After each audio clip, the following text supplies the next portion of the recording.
বাংলাদেশের সার্বভৌমত্ব, বাংলাদেশ নামক রাষ্ট্র সফল কাজ হয়েছে।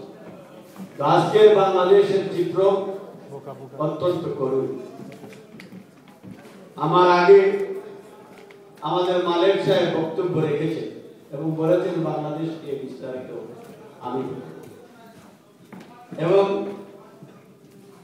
গণসংগীত শিল্পী তার গানে যে কথাগুলো বলেছেন আপনারা নিশ্চয়ই গানের শুনে আপনারা তা অভিধান করবেন।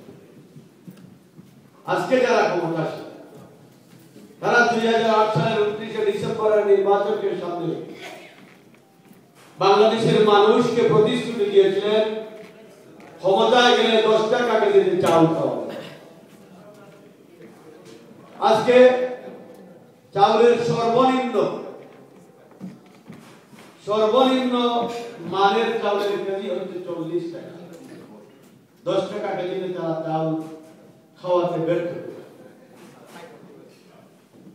তারা ক্ষমতায় যাওয়ার জন্য দেশের মানুষকে প্রতিশ্রুতি দিয়েছিলেন ক্ষমতাসীন হলে প্রতিটি পরিবারে ঘরে ঘরে একটি করে চাকরি দিবে।